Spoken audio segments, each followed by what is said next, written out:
Penyakit kolera atau taun merupakan penyakit bawaan air dan makanan yang berpunca daripada jangkitan bakteria. Mereka yang dijangkiti kolera akan mengalami cirit birit, manakala gejala serius boleh membawa maut akibat dehidrasi yang teruk. Oleh itu, orang ramai dinasihatkan supaya hanya minum air yang dirawat atau yang sudah pun dididihkan dan elak makan makanan mentah serta menjaga kebersihan diri. Assalamualaikum, salam sejahtera, selamat petang kepada anda semua penonton TV3. Terima kasih kerana terus setia bersama kami dan terima kasih kerana memilih Hello Doktor sebagai program tontonan anda pada waktu petang ini. Okey, sambil-sambil itu saya ingin mengajak anda untuk semak aplikasi My Sejahtera anda. Mana tahu sudah diberi tarikh untuk suntikan vaksin penggalak ataupun dos ketiga vaksin COVID-19. Sebab ada kalanya kita terlalu peka untuk disuntik vaksin dos pertama dan kedua. Dos ketiga ataupun dos penggalak ini kita sedikit apa ataupun tak ambil berat. Oleh itu, ini yang kita akan bincangkan pada hari ini tentang vaksinasi penuh, bebas atau lindung.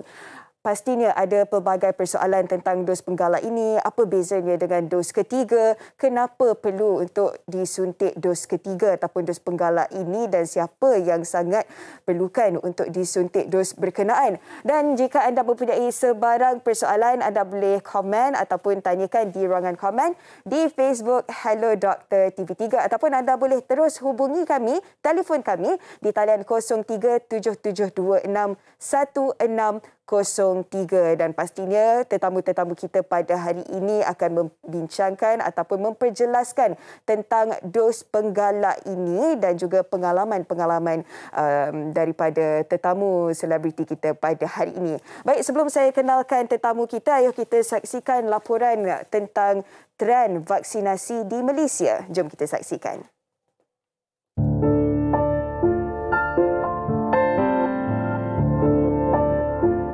Berdasarkan data Kementerian Kesihatan Malaysia KKM melalui laman COVID Now, seramai 2,586,448 individu bersamaan 82.2% daripada populasi remaja di negara ini sudah lengkap vaksinasi COVID-19 setakat jam 11.59 malam 20 November 2021.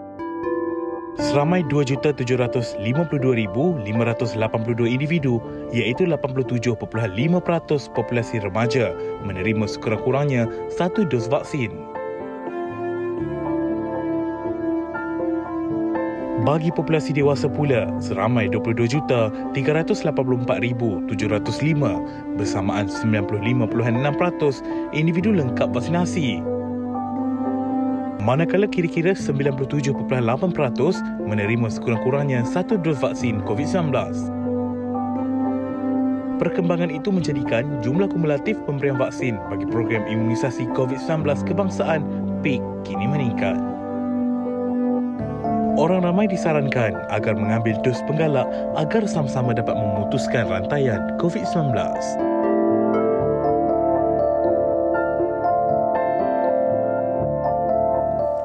Tahniah diucapkan kepada anda semua masyarakat Malaysia, rakyat Malaysia yang bertanggungjawab untuk mengambil dos vaksin COVID-19. Dan sekarang ini ada dos penggalak pula. Dan apa bezanya dengan dos ketiga vaksin COVID-19 dan segala persoalan tentang vaksin COVID-19 akan kita ketahui pada hari ini. Kalau anda ada soalan, anda boleh komen di ruangan komen di Facebook kami Hello Doktor TV3 ataupun boleh terus hubungi kami di talian 0377261603. Baik, tetamu kita yang pertama pada hari ini, kita bersama dengan Dr. Hani Mat Hussein iaitu Timbalan Pengarah Kawalan Penyakit, Pakar Perubatan Kesihatan Awam Kementerian Kesihatan Malaysia. Dr. Hani, terima kasih kerana bersama kita. Kita tahu hari ini hari Ahad, hari hujung minggu ya. Terima kasih kerana sudi meluangkan masa bersama kita, Doktor. Sama-sama, Hawa. Okey, Doktor, kita mulakan dulu dengan statistik terkini kadar vaksinasi COVID-19 dalam negara untuk populasi dewasa dan juga remaja, Doktor. Okey, terima kasih. Assalamualaikum warahmatullahi wabarakatuh. Salam sejahtera dan salam untuk semua keluarga Malaysia. Dan saya mengucapkan ribuan terima kasih kerana menjemput untuk Hello Doktor. Dan kalau kita lihat dari segi data, kadar vaksinasi untuk COVID-19 bagi Malaysia. So kita bermula daripada Februari 2021. Ya. Dan sehingga kini jika kita lihat kepada data juga melalui COVID Now, dan kita dapati bahawa untuk dewasa iaitu 18 tahun ke atas, yang mana sekurang-kurangnya 1 dos, kadar vaksinasi adalah 97.8%. Okey. Dan kalau yang lengkap vaksinasi iaitu kadar bagi dewasa 18 tahun ke atas adalah 95.6%. Okay. So ada agak tinggilah untuk data kita. Dan kalau kita lihat remaja iaitu 12 hingga 17 tahun, kadar vaksinasi untuk yang sekurang-kurangnya 1 dos adalah 87.4%. Okay. Dan bagi yang lengkap iaitu untuk mereka-mereka yang remaja ini 12 hingga 17 tahun adalah 82.1%. Jadi ini memberi kadar keseluruhan vaksinasi untuk dewasa dan juga remaja keseluruhan adalah 78.5%. Iaitu kalau kita lihat dari segi jumlahnya adalah 25.65 juta penduduk, dan kalau kita lihat untuk yang lengkap ianya adalah 76.4%. Kadar vaksinasi dengan bilangannya adalah 24.96 juta. Okey, baik. Jadi alhamdulillah. Alhamdulillah. Betul tu doktor, sebab kalau kita lihat kadar vaksinasi yang diberikan kepada golongan remaja begitu cepat sekali, begitu pantas sekali kan dalam masa baru beberapa bulan saja. Kan doktor, tapi pastinya untuk lindung kita daripada vaksin COVID-19. Oleh itu doktor, kalau boleh kita nak tahu keadaan terkini COVID-19 di Malaysia ni. Okey, untuk jangkitan kes bagi Malaysia, so sehingga kini data kita adalah 2.581 juta, iaitu daripada 25 Februari tahun 2020 sehinggalah semalam 20 November 2021. Dan saya rasa semua maklum bahawa Malaysia pernah mencecah. Saya rasa ni sikit bila sebut mengenai COVID.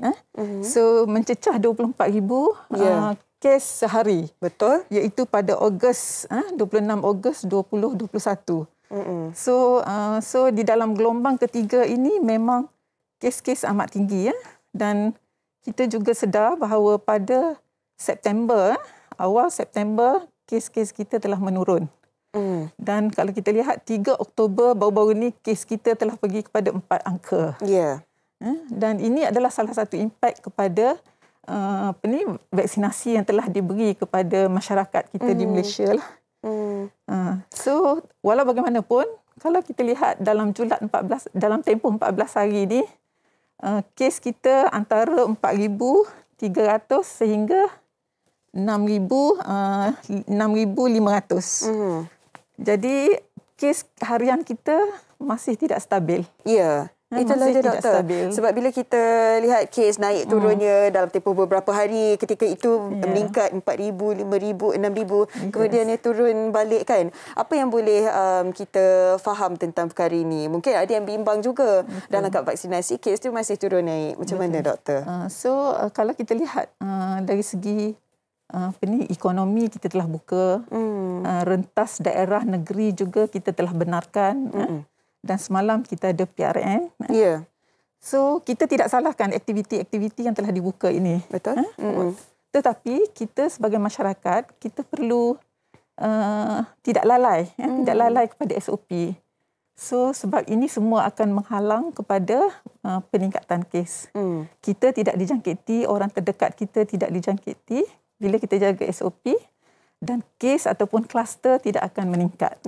So itu adalah keperluanlah yang kita perlu lihat. Dan satu lagi adalah kita lihat juga kepada kadar kebolehjangkitan. Tan Sri KBK selalu highlight mengenai kadar kebolehjangkitan ini. Jadi kita risau ianya masih lagi tidak stabil dan masih lagi melebihi 1.0. Betul, disebut R0 tu ya doktor. Dan kita juga daripada analisa di bilik gerakan CPRC kita juga, kita dapati bahawa di beberapa negeri kes-kes ada meningkat. Dan begitu juga di beberapa negeri kemasukan ke ward dan juga kemasukan ICU juga agak tinggilah. Jadi itu kerisauan kita yang perlu kita jaga sama-sama lah untuk keadaan semasa sekarang. Baik. Dr. Hani, kita juga ada soalan daripada penonton kita yang ditanya di Facebook Hello Dr. TV3. Soalannya daripada Hana Atirah. Katanya sudah menerima booster yang ketiga. Sebelum tu ada buat test COVID antibody dan keputusannya antibody masih tinggi dan optimum. Bukankah booster sepatutnya diambil sekiranya tahap antibody sudah berkurangan? Okey, ini soalan yang diajukan kepada Dr. Hani, tetapi kita akan jawab selepas ini ya, Doktor. Baik, kepada anda penonton Hello Doktor, jangan ke mana-mana, kita nak berehat dulu seketika.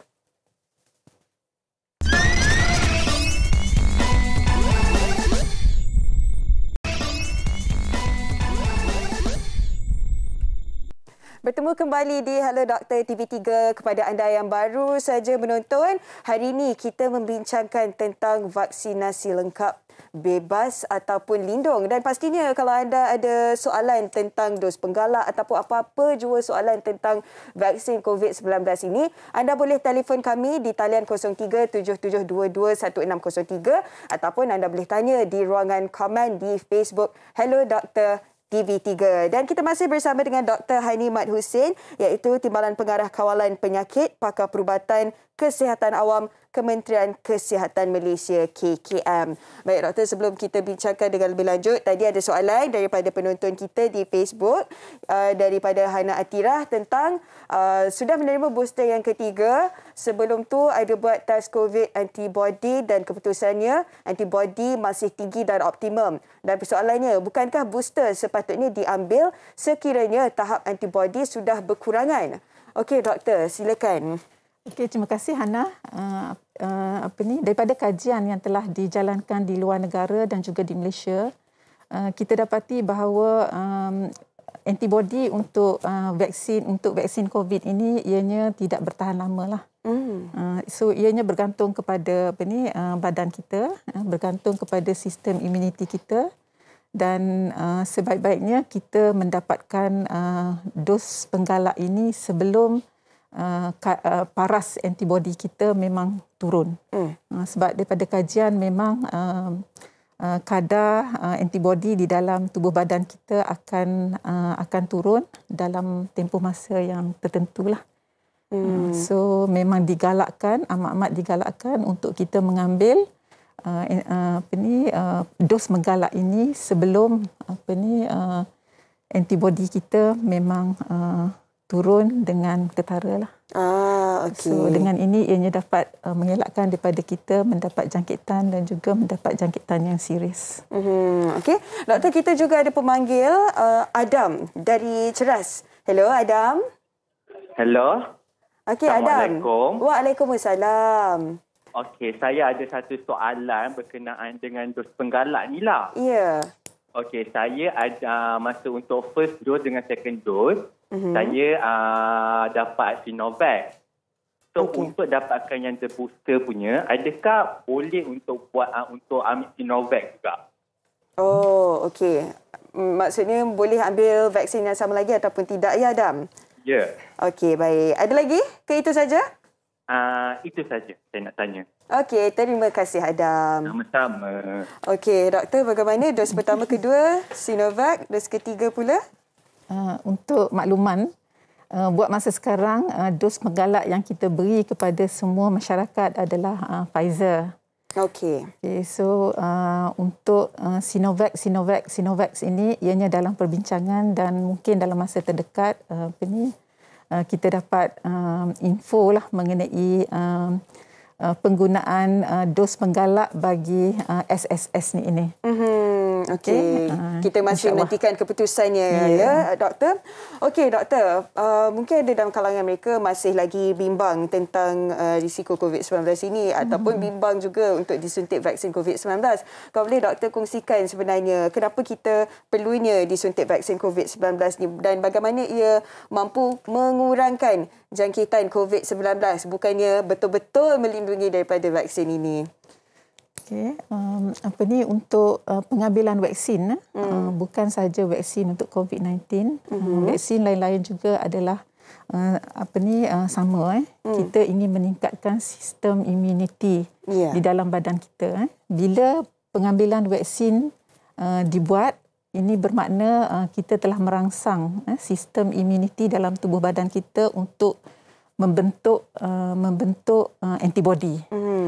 So dalam keadaan untuk COVID-19, bermakna kita telah memberi vaksin COVID-19 dan imun yang akan terbentuk adalah imuniti kepada vaksin COVID-19. Okay. Saya selalu dalam layman, saya selalu highlight antibody ni perlu. Ianya adalah askar-askar dalam tubuh badan kita.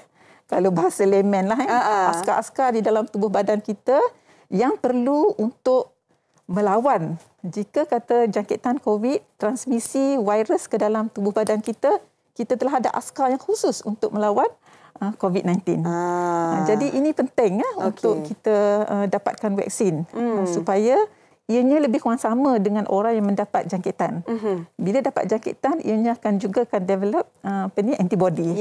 Jadi kalau kita tidak lagi dapat jangkitan, bermakna bila kita dapat vaksin, kita telah ada antibody untuk melawan jangkitan jika ianya datang kepada kita. Betul. Ada tentera di dalam badan Dr. Hani. Doktor, kita ada lagi seorang pemanggil. Hello, Fairuz dari Bukit Bertajam. Hello, Assalamualaikum Fairuz. Ya, Assalamualaikum. Waalaikumsalam. Waalaikumsalam Fairuz. Ya, Waalaikumsalam. Ya Fairuz, teruskan dengan soalan Fairuz. Saya tanya kepada doktor. Dos pengalak ni, dia ada tempoh masa tamat tempoh kan doktor kan? Berapa lama dia tamat tempoh masa tu kan?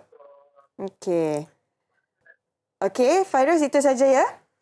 Okey, terima kasih Fairuz dari Pulau Pinang, dari Bukit Bertajam. Okey doktor, tempoh masa ataupun expiry date untuk dos penggalak ni. Untuk dos penggalak, untuk dos penggalak doktor. Sebelum saya cerita kepada dos penggalak, so kita pergi kepada vaksin yang kita ambil dulu. So vaksin COVID yang kita ambil, ianya sebagaimana saya highlight tadi, ianya bergantung kepada tubuh badan kita. So daripada kajian ada yang 3 hingga 6 bulan. So kadar untuk imuniti itu akan berkurangan. So untuk kita mendapatkan vaksin penggalak ini, jika ianya adalah vaksin yang sama, so ianya akan boost kita punya immunity dan untuk lebih berapa lama tempoh vaksin penggalak ini akan bertahan untuk tubuh badan kita, ianya akan bergantung juga kepada immuniti di dalam badan kita. Bergantung kepada seseorang tu. Okey, maksudnya dia ada tempoh yang spesifik lah. Tetapi untuk lebih perinci, mungkin kita akan lihat kepada kajian-kajian daripada luar negara dan di peringkat kementerian juga kita sedang buat kajian yang lebih terperinci lah. Okey. Untuk dos-dos penggalak ni. Okey, itu jawapan kepada Fairuz sebentar tadi ya, doktor. Doktor, lazimnya kita dengar kalau nak pergi dine in ataupun pergi makan di restoran dan sebagainya, kena ada vaksinasi lengkap. Okey, secara amnya kita tahu kalau vaksinasi lengkap ni lengkap 2 dos vaksin. Jadi mungkin kalau boleh doktor terangkan dengan lebih lanjut tentang makna di sebalik vaksinasi lengkap ni, Dr. Hani. Okey, kita ada pelbagai vaksin. So kita ada Pfizer, Comirnaty, kita ada Sinovac, kita ada CanSino, J&J, pelbagai vaksin. So bagi dos yang lengkap ini adalah untuk mereka, untuk kebanyakan vaksin, contohnya Pfizer, Sinovac, ianya adalah 2 dos. Tetapi bagi CanSino ianya 1 dos untuk dos untuk dos primary, maknanya dos awal yang kita ambil sebelum kita mengambil dos penggalak. Okey. So kebanyakan vaksin 2 dos lah yang dikatakan lengkap. Dan ianya ada jarak-jarak tertentulah untuk setiap vaksin-vaksin tertentu. Okey, maksudnya sebagai contoh, kalau saya Pfizer, dah lengkap dos pertama, dos kedua dan tempoh berpantang yang kata 14 hari itu maksudnya dah lengkap divaksinasi ya doktor. Yes. Okey. Baik doktor, kita ada seorang selebriti dan ada soalan yang ingin ditanyakan kepada Dr. Hani. Jom kita saksikan.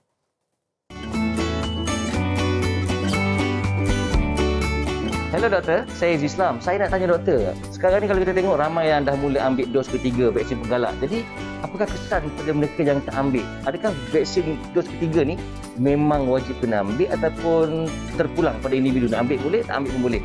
Dan kalau tak ambil, apa kesan dia? Okey, itu dia soalan daripada Izul Islam doktor tentang dos penggalak, kesan kepada mereka yang ambil dan juga tidak doktor. Okey, untuk dos penggalak ini, ianya sebenarnya adalah untuk meningkatkan imuniti kita selepas kita mengambil vaksin yang lengkap, yang mana kita telah maklum bahawa vaksin yang lengkap, vaksin primer yang lengkap ini dalam tempoh tertentu ianya akan kadarnya akan mula menurun. So kita galakkan ambil vaksin dos penggalak ini. Dan kita tidak kata wajibkan. Okey. Tetapi kita amat banyak kali amat menggalakkan. Banyak kali amat tu doktor. Menggalakkan untuk pengambilan dos penggalak ini. Sebab ianya adalah penting kerana bila dua dos ataupun 1 dos CanSino yang kita telah ambil yang lengkap itu, ianya dalam tempoh tertentu ia akan kadar level untuk antibody akan berkurangan. So dalam tempoh berkurangan ini kita akan berisiko untuk mendapat jangkitan kembali kepada COVID-19. So ianya amat digalak-galakkan sekalilah untuk mengambil dos penggalak ini. Terutamanya mereka yang berisiko tinggi, mereka yang frontliner yang memang terdedah kepada jangkitan-jangkitan. Tadi frontliner berisiko 40 tahun ke atas mengandung dan mereka yang hendak keluar negara pun dinasihatkan untuk mengambil dos penggalak ni doktor. Oleh itu apa yang perlu mereka tahu? Apa yang perlu mereka pelajari ataupun persediaannya sebelum nak ambil dos penggalak ni doktor Hani?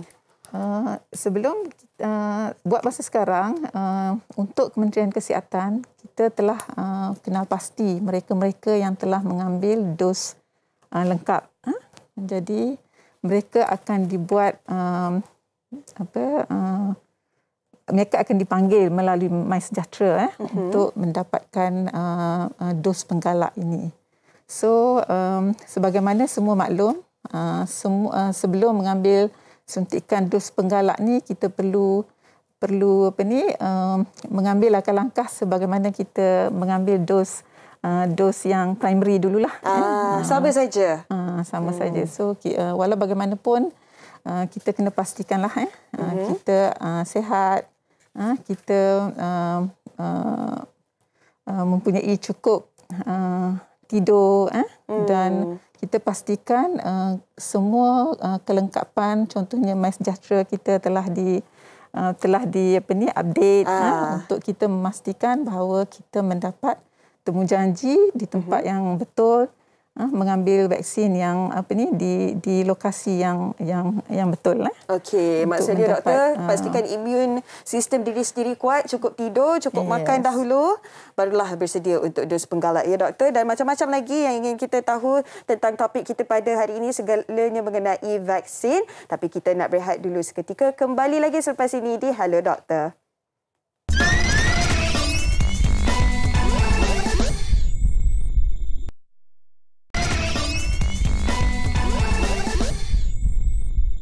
Terima kasih kerana masih bersama kami di Hello Doktor TV3 untuk kita bincangkan tentang vaksinasi penuh, bebas atau lindung. Dan sekarang ini kita dengar khabar tentang dos penggalak pula. Adakah kita benar-benar perlu? Apa yang perlu kita tahu tentang dos penggalak ini? Oleh itu, untuk kita fahami dengan lebih lanjut, fahami dengan lebih jelas, hari ini di segmen tajaan kita bersama dengan Dr. Badrul Hisham Abdul Rahman, iaitu Ketua Penyelidikan dan Pembangunan Pharma Niaga Berhad.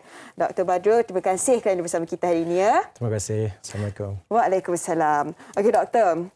Secara amnya, secara permulaannya kita nak tahu kenapa kita perlukan dos penggalak walaupun dah lengkap 2 dos vaksin COVID-19, Dr. Badrul. Okey, secara konsepnya vaksinasi ini untuk menggalakkan tubuh kita menghasilkan antibody. Tetapi apabila dalam masa beberapa bulan selepas tu, secara semula jadinya antibody juga menurun. Dan sedangkan sekarang masih lagi fasa endemik, kita masih lagi terdedah dengan virus yang ada di sekitaran kita. Jadi untuk pastikan antibody kita masih tinggi tahap dia dalam darah, kita perlukan dos penggalak. Okey, Doktor. Dan biasanya bila disebutkan tentang dos penggalak ni, kita tertanya-tanya adakah semua orang perlu ataupun golongan tertentu saja. Oleh itu, golongan mana yang sebenarnya benar-benar perlu dos penggalak ini dan juga tempoh masa yang sesuai untuk pengambilan dos penggalak? Ya, sektor ekonomi telah dibuka, sekolah telah dibuka, kita mula bekerja, betul, kita mula berinteraksi dengan rakan sekerja di pejabat dan juga di luar. Jadi kemungkinan untuk kita kededah kepada COVID-19 itu masih ada. Ya, betul. Sedangkan dalam masa yang sama kita tahu antibody kita mungkin menurun. Dari segi konsep siapa yang perlu, saya rasa kemungkinan besar ramai perlu, bukan sahaja golongan frontliners. Yeah. Sebab kita sesama kita, terutama yang mempunyai penyakit, ya, penyakit itu yang diutamakan. Diutamakan, yes. Mereka perlu lindungi diri mereka daripada jangkitan. Sebab kita tahu jangkitan satu perkara yang kita takuti adalah komplikasi akibat jangkitan tersebut. Jadi bagi sesiapa yang ada penyakit seperti darah tinggi, kencing manis, radang dan sebagainya, mereka digalakkan mendapatkan dos penggalak. Okey. Dan tentang varian-varian baru, kita ada dengar Delta, ada juga kita dengar Delta Plus, dan dikatakan jangkitannya dalam masa 15 saat saja, Doktor. Itu yang dirisaukan. Dan macam mana dos penggalak ni boleh bantu untuk melawan varian-varian baru ni, Doktor? Okey, daripada kajian klinikal kita telah membuktikan bahawa dengan rangsangan dos, antibody kita akan meningkat pada tahap yang lebih tinggi. Contohnya seperti Sinovac, ya, rakan niaga Pharma Niaga. Kajian klinikal menunjukkan tahap antibody meningkat kepada 20 kali ganda. Bukan sahaja dia berupaya memberi perlindungan, tetapi boleh juga mengenali variant concern, alpha, beta, delta dan sebagainya. Jadi perlindungan pada tahap yang tinggi, terutama selepas mendapat dos penggalak. Okey, baik. Tentang jenis-jenis ataupun jenama-jenama vaksin pula, Doktor. Adakah boleh dicampur-campur ataupun tidak? Bagaimana? Okey, kami berpandangan disebabkan setiap syarikat membangunkan vaksin yang berbeza melalui fasa yang detail, ya, mengikut syarat pendaftaran. Jadi kajian dilakukan hanya mengikut vaksin-vaksin tertentu, tetapi setiap syarikat yang berupaya membangunkan vaksin boleh mendaftar, telah membuktikan bahawa kualiti, efikasi dan juga keselamatan vaksin tersebut terjamin. Mungkin berasaskan kepada data tersebut, pihak yang berkepentingan ataupun kerajaan mungkin mencadangkan, mungkin secara teorinya boleh dicampurkan. Tetapi elemen tanggungjawab syarikat terhadap vaksin yang dikongsi itu yang mungkin dimuskilkan, ya. Sama ada jika berlaku perkara-perkara yang tidak diingini ataupun side effect, bagi syarikat mana yang perlu bertanggungjawab. Itu dari segi konsepnya lah. Okey, baik. Tetapi mungkin selamatlah, insya-Allah. Insya-Allah. Okey, Doktor, bila dengar dos penggalak ni kita anggap itu dos yang ketiga sebab dah dos pertama, dos kedua. Okey, dos penggalak itu dos ketiga. Tapi ada bezanya ke, Doktor, dos penggalak dan juga dos ketiga ini? Okey, mungkin kekeliruan. Dos ketiga sepatutnya diberi kepada mereka yang punya masalah imun sistem yang lemah, ya. Bagaimana selepas dos pertama dan kedua mungkin antibody mungkin tidak tinggi, seperti pesakit kanser, pesakit yang punya masalah imun, ya. Kalau mereka merujuk kepada doktor, mereka boleh cek sama ada mereka mendapat perlindungan. Tapi konsep booster adalah selepas pada tahap masa tertentu apabila antibody telah berkurangan dan kita perlu ingatkan badan kita semula untuk hasilkan lebih banyak antibody. Itu konsep dos penggalak. Okey, untuk mengingatkan badan kita ya, doktor. Okey, doktor, di penghujung perbincangan kita ini, doktor, pesanan kepada masyarakat untuk mengambil dos penggalak supaya tiada lagi kebimbangan, doktor. Lindung diri kita. Dari segi klinikal terbukti bahawa antibody yang tinggi berupaya melindung diri kita. Seperti saya cakap tadi, kita tak nak bukan saja terjangkit, tapi bagi siapa yang punya masalah penyakit lain, organ failure is a potential risiko ya. Jadi elak diri kita. Selain daripada lakukan SOP seperti yang disarankan, kita pastikan kita mendapat dos penggalak. Jadi kita lebih selamat, lebih terjamin insya-Allah. Okey, baik. Terima kasih banyak-banyak Dr. Badrul Hisham Abdul Rahman, Ketua Penyelidikan dan Pembangunan Farma Niaga Berhad. Kita dah faham tentang dos penggalak ini dan pastinya berbeza dengan dos ketiga ya, Doktor. Terima kasih banyak kerana bersama kita. Sama-sama, terima kasih. Baik, kita nak teruskan Halo Doktor TV3 pada petang ini tentang perkongsian seorang individu ini pernah mengidap ataupun pernah dijangkiti COVID-19 dan kemudiannya sembuh dan sudah lengkap pun vaksinasi COVID-19 dan sekali lagi dijangkiti COVID-19. Ayo kita saksikan perkongsian ini.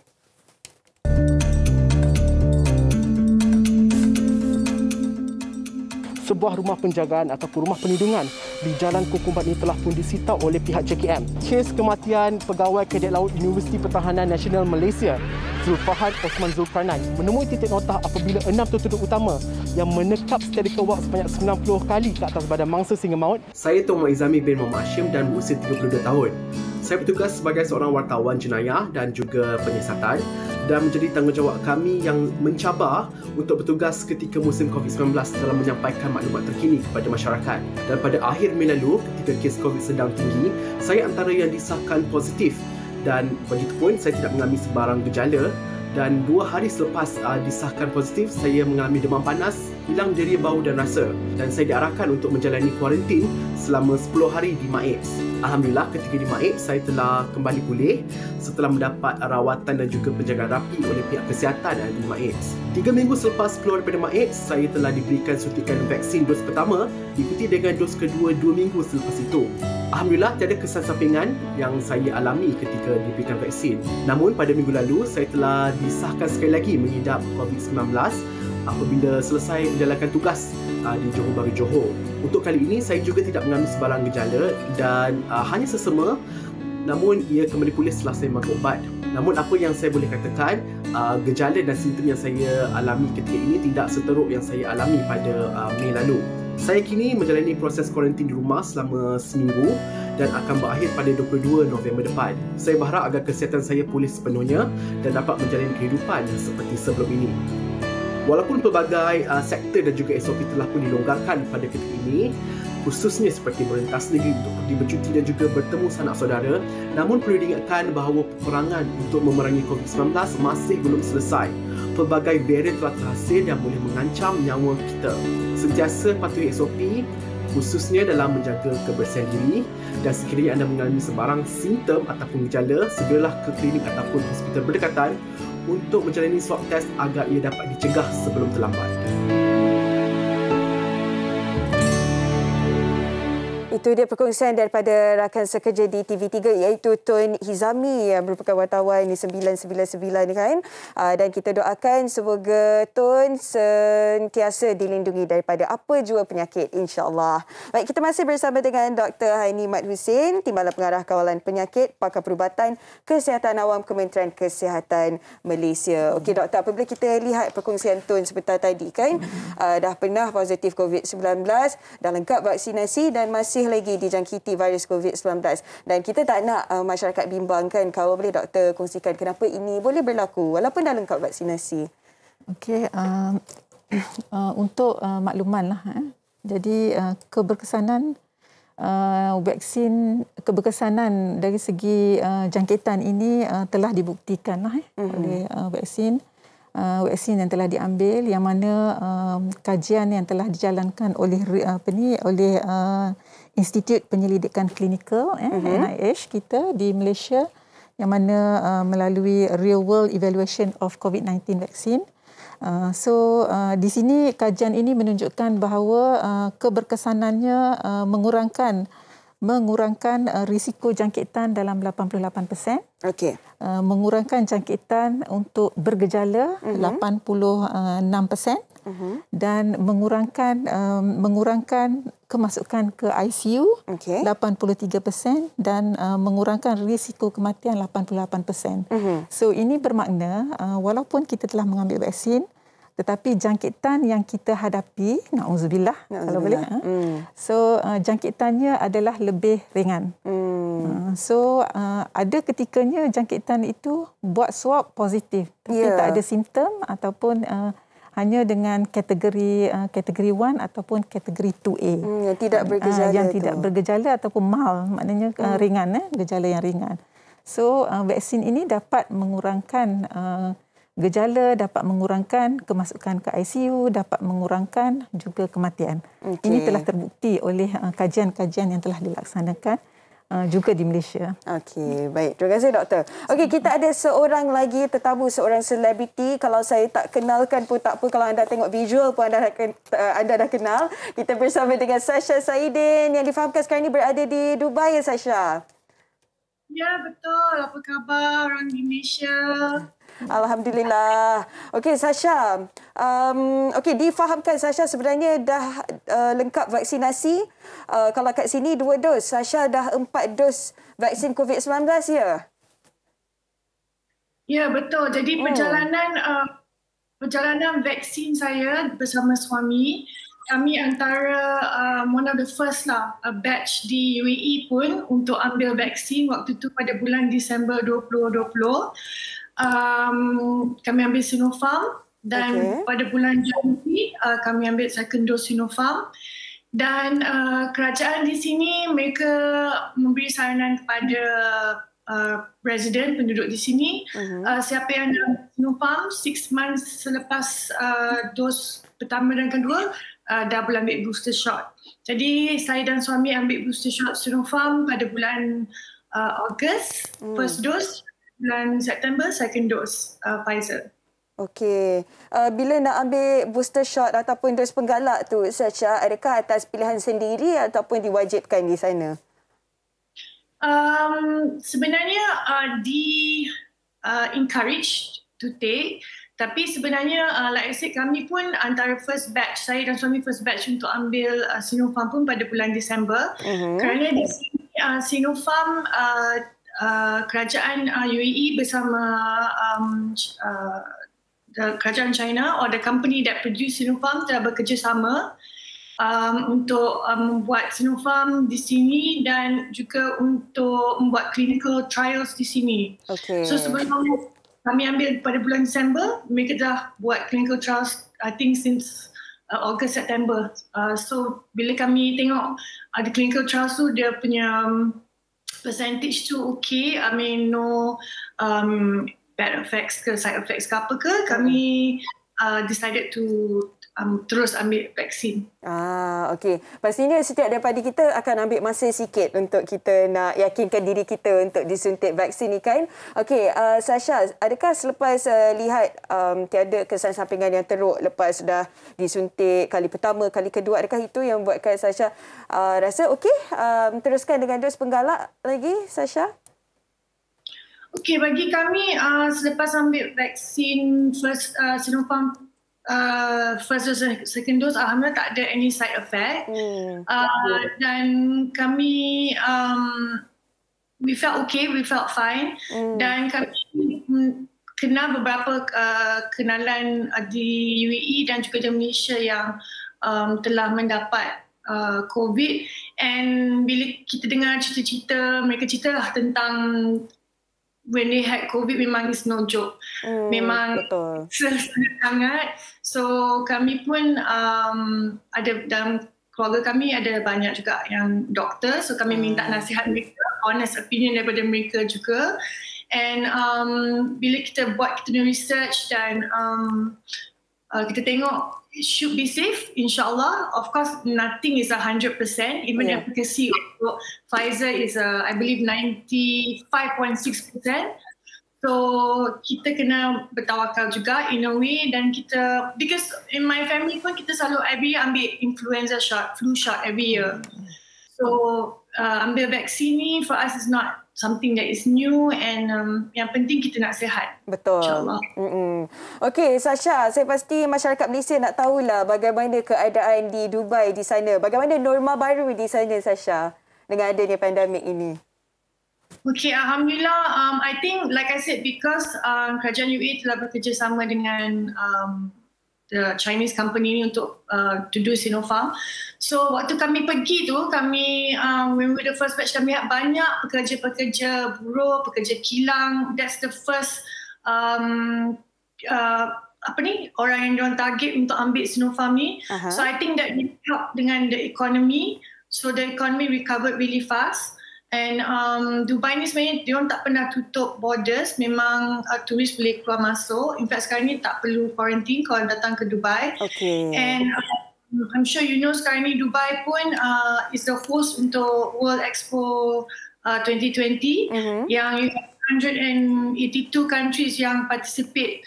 Jadi bila sebenarnya Expo ni patutnya tahun lepas. That's why it's called Expo 2020 Dubai. Tapi kerana COVID, they push back 1 year. And Alhamdulillah sekarang ni memang kalau kita pergi tengok, semua masih pakai mask, masih ada SOP. Tetapi basically it's back to business lah. Everything di sini macam pretty much normal. Sebab the rate for kalau kadar harian infection below 100. I think it's like 70 kalau tak silap I. Jadi I looked up is 79 and till kematian. Baik, maksudnya rutinnya sudah seperti biasa ya. Okey Sasha, peminat-peminat rindu dengan Sasha ni nak dengar kata-kata nasihat kepada mereka tentang jangan bimbang untuk disuntik vaksin COVID-19 ni, Sasha. Okey, bagi Syah mungkin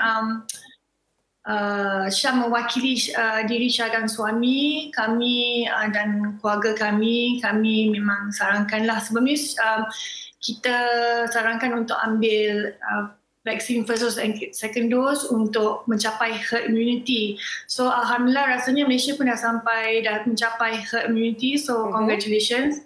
And bagi mereka yang perlu atau boleh mengambil booster shot ni, kami sarankanlah ambil, because like I said, bila kita dengar cerita tentang mereka yang telah mendapat COVID, in fact siapa yang dah recover pun selepas tu pun memang masih ada kesan sampingan COVID ni, memang rasanya it's better be safe than sorry lah. Ya, betul. Okey, terima kasih banyak-banyak Sasha kerana bersama Hello Doktor pada petang ni. Jaga diri di sana ya. Ya, terima kasih. You too. Stay safe. You too. Assalamualaikum. Salam. Baik, kepada anda penonton Hello Doktor TV3, kita nak berehat dulu seketika, kembali lagi selepas ini.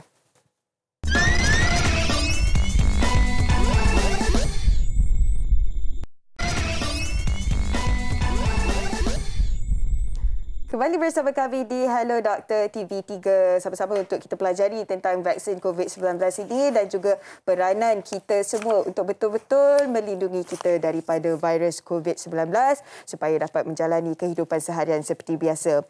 Baik, Dr. Hani, sekarang ini dalam populasi dewasa, Alhamdulillah sudah begitu tinggi sekali mereka yang lengkap divaksinasikan dan sekarang ini fokusnya kepada remaja pula. Oleh itu, kalau boleh Dr. Hani kongsikan sebenarnya apa peranan ibu bapa untuk memberi keyakinan kepada anak-anak ini ataupun untuk mereka sendiri yakin untuk anak-anak ini mendapatkan vaksin COVID-19, Doktor.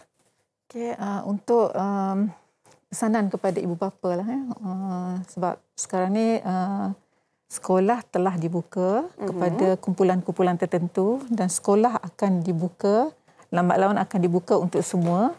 Jadi ibu bapa harus faham mengenai vaksin pencegahan vaksin dan juga untuk pencegahan COVID itu sendiri. So ibu bapa bagi mereka-mereka yang kanak-kanak yang telah layak untuk mendapat vaksin iaitu 12 hingga 17 seharusnya ibu bapa membenarkanlah untuk anak-anak ini diberi vaksin, maknanya beri keizinan kepada anak-anak ini untuk divaksinasikan dan sebab kita dapati ada yang kanak-kanak yang telah layak tetapi tidak divaksin, diberi vaksin COVID ini disebabkan oleh tiada kebenaran daripada ibu bapa. So ibu bapa, peranan ibu bapa untuk memberi kebenaran, keizinan kepada anak-anak untuk diberi vaksinasi kerana mereka-mereka ini adalah berisiko sebab sebagaimana kita maklum bahawa Malaysia kita kes-kes masih lagi ada masih lagi agak tinggi berbanding dengan beberapa negara. Jadi anak-anak kita adalah berisiko untuk mendapat jangkitan. So anak-anak kita perlu diberi vaksinasi COVID-19 ini bagi mencegah daripada jangkitan dan juga mencegah daripada jangkitan yang teruk. Ya, betul. Risau juga kalau remaja ataupun kanak-kanak ini menjadi pembawa virus COVID-19 ya, Doktor. Betul. Okey, Doktor, di penghujung perbincangan kita, Doktor, pesanan daripada Doktor kepada penonton kita tentang keyakinan untuk mengambil vaksin, sama ada penggalak ataupun dos secara lengkap 1 dan 2, dan juga supaya tidak menyebar berita-berita palsu apabila mendapat berita-berita tentang vaksin COVID-19 ni, Doktor, secara ringkasnya. Okey, terima kasih Hawa dan saya menyerulah kepada semua bagi mereka yang belum mendapatkan vaksin primary, maknanya vaksin 1 dan 2 ataupun 1 CanSino yang belum lagi dapat, saya mohon, saya merayu dan saya mintalah dapatkan vaksin supaya kita dapat mencegah daripada jangkitan COVID kepada diri kita, kepada ahli keluarga kita, kepada mereka yang terdekat dengan kita, dan juga kita secara tak langsungnya kita akan membantu transmisi jangkitan di dalam negara kita akan dapat dicegah. Itu untuk untuk mereka-mereka yang belum langsung mendapatkan vaksin. Dan bagi mereka-mereka yang telah mendapatkan dos yang lengkap, amat-amat digalakkan sekali untuk mendapatkan dos penggalak. Dan bagi mereka yang telah dapat temujanji, jangan abaikan temujanji, sila dapatkan dos penggalak ini mengikut appointment yang telah diberi. Okey, terima kasih banyak-banyak diucapkan kepada Dr. Hani Mat Hussein kerana bersama Hello Doktor pada hari ini. Penerangan yang begitu jelas sekali tentang vaksin COVID-19. Kita dah faham tentang dos penggalak dan juga fungsi-fungsinya kepada kita semua. Oleh itu, lindung diri kita dan lindung semua daripada virus COVID-19. Baik, Hello Doktor hari ini berakhir di sini dan pada minggu depan kita akan kembali dengan topik penjagaan mulut. Saya Hawa Rizwana Rizwan undur diri dulu. Jumpa lagi. Assalamualaikum.